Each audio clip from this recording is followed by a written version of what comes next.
Angela Merkel se marcha. Primero, en diciembre, abandonará la dirección de su partido, la Unión Demócrata Cristiana. Y en 2021, cuando termine su mandato, no repetirá como candidata a canciller alemana.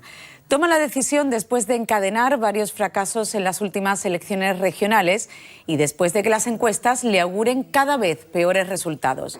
Para analizar las repercusiones de esta decisión, hoy nos acompaña Maricruz Arcos, directora del Centro de Documentación Europea de la Universidad de Sevilla. Buenas tardes. Hola, buenas tardes. Y Laura García, profesora de Derecho Internacional de la misma universidad. Bienvenidas a las dos. Muchas gracias, buenas tardes. El adiós de Angela Merkel viene marcado por un evidente castigo electoral. ¿Qué creen ustedes que le ha pasado una factura más alta? ¿Su política migratoria o quizás su firmeza con la austeridad y los recortes en la crisis? Sí, empiezo yo, si queréis. Yo creo que sin duda ha sido la posición ante la política migratoria lo que más le ha costado esa posición, ese poder dentro de su partido. Curiosamente, su posición respecto a política migratoria es lo que más le ha facilitado la gran coalición gracias a la cual ha podido estar gobernando Alemania durante tanto tiempo, puesto que dentro de la cuestión migratoria era en los puntos en los que más se acercaba a la otra parte de su coalición, y sin embargo aquello que era la austeridad, toda la posición económica que más le alejaba de sus socios de coalición, pues ahora prácticamente ha pasado desapercibido, puesto que pues ha quedado por detrás de todo lo que es la posición en la política migratoria.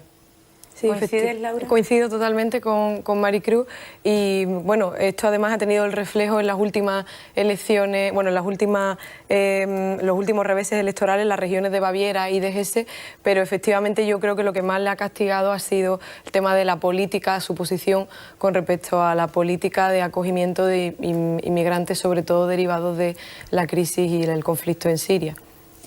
Bueno, Angela Merkel lleva 18 años al frente del centro derecha alemán, 13 años como canciller alemán, pero ¿cómo creéis que va a pasar a la historia? ¿Cómo va a ser recordada Angela Merkel? Hombre, yo espero que, preferiría que pasara a la historia por esa apertura a todo el tema de acogimiento de aquellas personas que estaban realmente en una situación de emergencia viniendo a Europa, que no por la política de austeridad económica con la que pues tuvo una posición muy extrema frente a la crisis en general, la crisis económica en general, y en particular frente a Grecia, ¿no?, que fue quizá lo más llamativo. Ahora sí que es verdad que si repasamos la historia de la Europa contemporánea, es de las mujeres que han marcado la historia de Europa, ¿no?, que no son muchas, y dentro de lo reciente, pues lo mismo, que nos puede gustar más o menos el discurso que lleven, pero la señora Thatcher o la canciller Merkel han sido precisamente las dos más llamativas, ¿no? Indudablemente, además, ha compartido panorama político con personajes tan importantes también como Jacques Chirac en Francia, Tony Blair, en un panorama político complejo, y además con personajes de este calibre. Lo que sí me preocupa a mí un poco en esta última etapa de su mandato es cómo se va a gestionar esa debilidad a nivel interno de su partido, cómo va a reflejarse eso en cuanto al mandato con respecto a la Unión Europea, y más teniendo en cuenta el auge que están teniendo los partidos más populistas y más de extremo derecha, si esa debilidad interna se va a trasladar también de alguna manera al panorama. A que aparezcan más populismo, ¿no? Y también, pensando en clave europea, un poco nos desconcierta el momento, porque un poquito antes nos hubiera servido como una magnífica candidata a presidenta de la Comisión. Hace muchos años que no hay un presidente de la Comisión alemán, y podría haber sido, pero claro, para el 2021 ya es tarde, y ya para la siguiente comisión ha pasado demasiado tiempo, ¿no? Entonces, un poquito antes hubiera sido el momento adecuado, pero claro, también es verdad que tenía que recomponer o intentar recomponer su propio partido, arreglar la casa antes de hacer algo más hacia afuera, ¿no?, hacia Europa. Sí, Merkel ha anunciado su marcha precisamente para 2021, cuando termine su mandato, pero ¿el gobierno de coalición podrá aguantar en estas condiciones hasta 2021, en una situación en la que las encuestas pues son cada vez más pesimistas y con una bicefalia dentro del partido de Merkel? porque a partir de diciembre no serán la misma persona, el líder del partido y la canciller alemana. Efectivamente, ¿no? Y un poco en el sentido que destacaba Laura, si el nuevo líder del partido está mucho más alejado de los socialdemócratas, va a ser muy difícil mantener esa gran coalición. A mí me gusta ver, bueno, que de toda esta parte de la historia, bueno, también ha habido algunos episodios que es mejor no acordarse, ¿no? Pero que la enseñanza de que se puede trabajar en una gran coalición, que eso es algo muy frecuente en el marco europeo y no es habitual en los estados. Entonces, bueno, como en Alemania se ha demostrado que bueno, no tenemos por qué pensar igual para poder trabajar juntos. Sin duda somos capaces de encontrar puntos de coincidencia y eso ha permitido bueno, que haya seguido tanto tiempo, ¿no? el liderazgo de Merkel, ¿no? Y es curioso además porque precisamente Angela Merkel era una de las figuras dentro de su partido que abogaba porque tenían que coincidir en la misma persona tanto el mandatario principal del partido como la presidenta en este caso. Y ahora pues sí, parece que quizá el hecho de que no vayan a coincidir en esto puede poner de alguna manera en tela de juego la continuación de este gobierno y son los propios también aliados de gobierno los que han puesto también en tela de juicio quizás que esto vaya a poder seguir para adelante en esta tesitura y teniendo en cuenta también eso, el auge de los otros partidos, sobre todo aquellos de extrema derecha que están golpeando fuerte, precisamente en estas últimas elecciones han conseguido de nuevo conquistar otro parlamento regional. ¿Y cómo afectará la marcha de Angela Merkel a la Unión Europea? Una Europa que se encuentra en la recta final del Brexit, en una guerra de aranceles con Estados Unidos, mitad también de una crisis migratoria. Bueno, yo no soy demasiado optimista sobre cómo afectará, aunque siempre me gusta verlo en positivo, en este caso no soy demasiado optimista. Pienso que una Alemania fuerte, una Alemania estable como la que hemos tenido todos estos años, ha sido precisamente lo que ha permitido a la Unión Europea salir un poco más airosa de todos estos crisis, retos en los que nos hemos encontrado. A medida que nos encontramos que ese pilar fuerte para Europa, como puede ser una Alemania estable, no es tan estable precisamente por esos grupos populistas, por esos desencuentros dentro del propio gobierno, nos puede desestabilizar un poco el sistema. También podemos encontrar otra visión, es decir, el no tener Alemania como locomotora puede llevarnos a buscar otras locomotoras dentro de la Unión Europea.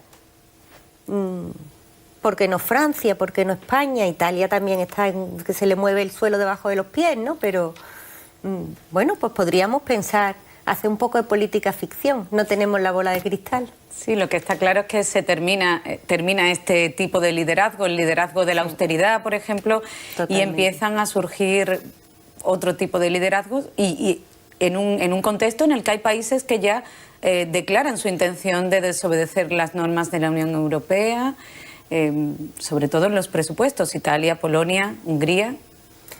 ¿Quién puede ser ese nuevo líder de la Unión Europea? En el caso de Italia, la noticia hoy era que ya ha adoptado la Comisión las primeras medidas de sanción a Italia, con lo cual, bueno, yo me he alegrado en cierto modo porque fue una observación que yo hice la semana pasada, hace 2 semanas, y todo el mundo quedó un poco, no, efectivamente ya...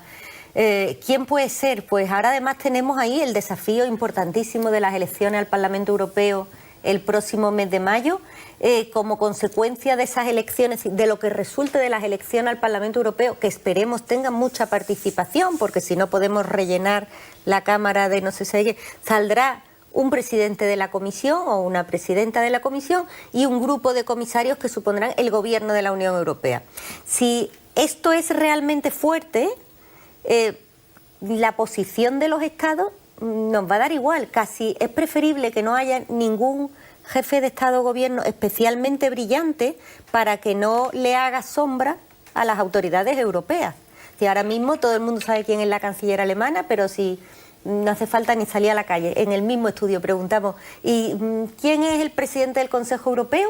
Pues a lo mejor encontrábamos muchas caras que no sabía el nombre o de dónde vienen, en fin, que a lo mejor es hasta una buena noticia. Laura. Sí, efectivamente, yo creo que quizás el lado positivo, la lectura positiva que se le puede hacer a esta falta o esta limitación de liderazgo en el caso de Alemania, con estas circunstancias que comentábamos, puede ser esa, la apertura no solo a que haya otros estados que puedan actuar también como líderes, sino incluso lo que sería quizás mucho mejor, sobre todo teniendo en cuenta el proceso de integración europea y los baches por lo que está pasando últimamente, es que se le dé quizás más protagonismo a las instituciones y a los líderes propios de la Unión Europea y no tanto a los estados como tal, porque al fin y al cabo no deberíamos tampoco olvidar que, bueno, las organizaciones internacionales, en este caso la Unión Europea, las forman sus estados, pero con la idea de poder seguir con ese proceso de integración. Entonces quizás eso podría ser una lectura positiva de esto, me aventuro a decir. Ahora, si buscamos un líder nacional, me arriesgo, a pesar de la que le está cayendo, a decir Macron. Sí, un líder nacional que el día de las elecciones salga a ritmo de himno europeo a celebrar el discurso, bueno, pues parece que podría ser, pero también es verdad que le está cayendo una buena en casa, ¿no?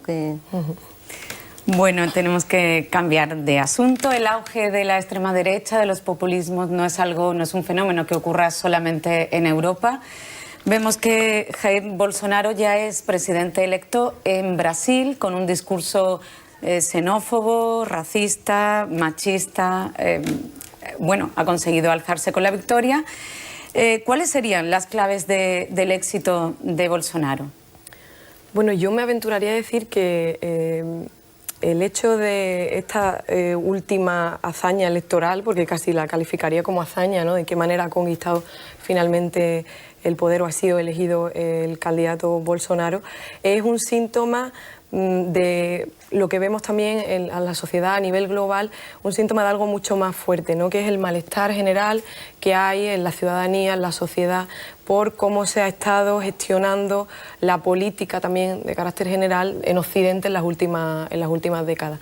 Y en ese contexto en el que además se dan problemas de alcance también global, como son la corrupción, la desigualdad de riqueza, la precariedad, la austeridad, parecen florecer casi como aves fénix, personajes de la talla de Bolsonaro, de la talla de Trump, de la talla incluso de Salvini, Le Pen, que traen unos remedios o una receta para solucionarlo todo, ¿no? Así es como lo presentan, el mal, para solucionar todos los males de la población, y en cierta manera pues la ciudadanía lo recibe así, con esperanza de mejora, porque parece que el sentimiento generalizado es que a peor no pudiese ir. Entonces al final se acaba comprando un poco este discurso, que no deja de ser populista porque vende a la población un poco lo que quiere oír, pero que, en fin, habría que cuestionarse hasta qué punto de verdad cumple con los valores democráticos que predica. Sí, Bolsonaro ha ganado las elecciones con el 55% de los votos. Cuesta mucho creer que en Brasil haya 49 millones de ultraderechistas. ¿De dónde sale esa bolsa de votos? ¿De dónde proceden estos votantes? Sí, yo creo que más que de ultraderechistas, en el sentido que señalaba Laura antes, son 49 millones de descontentos. A lo mejor hay un 10% efectivamente de ultraderechistas, pero sobre todo lo que hay es descontento. Y este señor lo que ofrece es la ruptura total con el sistema. Es decir, aunque normalmente pensamos que un antisistema es algo diferente, esto es un antisistema. El pueblo brasileño en este caso está muy descontento, está muy cansado, porque, bueno, ha terminado muy mal la experiencia anterior, ha terminado con el propio presidente inculpado, en fin, que entonces es cualquier cosa distinta. También cabe, bueno, pues ver que efectivamente una cosa es el discurso con el que ha ganado la campaña y otra cosa ya fueron sus primeras palabras una vez que había ganado las elecciones. Una vez que ponga los pies en terreno firme tendrá que ir viendo que no todo lo puede vender como tal. Y barriendo siempre para la Unión Europea, como me gusta, desde luego, en este caso, la Unión Europea tiene que tener muy claro y muy firme la mano de qué relaciones va a tener con Brasil si Brasil no está decidido a cumplir los principios de igualdad, democracia, Estado de Derecho, protección de derechos fundamentales, y el discurso durante la campaña de Bolsonaro era todo lo contrario a estos valores y principios que si quieres ser amigo de la Unión Europea tienes que cumplirlo. Sí, parece que los mensajes que más han calado han sido los de la lucha contra la corrupción y la seguridad, pero paradójicamente, precisamente los municipios donde ha arrasado Bolsonaro son los municipios más seguros de Brasil.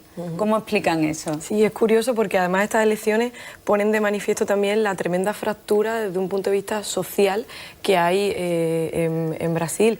Y sí, leía el lunes en las noticias que efectivamente los barrios o las zonas en las que ha ganado por mayoría son las más ricas y las más blancas, mientras que las que ha obtenido más votos el candidato del Partido de los Trabajadores son todo lo contrario, las más pobres y las que tienen mayor mestizaje. Entonces parece que al final esto concuerda todo con el discurso de nuevo populista de securitización, de acabar con los problemas, de mano dura, ¿no? Que parece un poco lo que se vende en este sentido, pues si hay más mano dura se acabará con los problemas de seguridad. De hecho, una de sus propuestas es rebajar la edad de entrada en prisión, la edad penal, a los 16 años creo que era, cuando ya el Tribunal Supremo de Brasil ha dicho que el sistema penitenciario en Brasil es manifiestamente deficiente, incluso está en un régimen de inconstitucionalidad. O sea que todo lo que se propone va un poco en esta línea, el permiso para tener armas, en la línea de securitizar un poco y de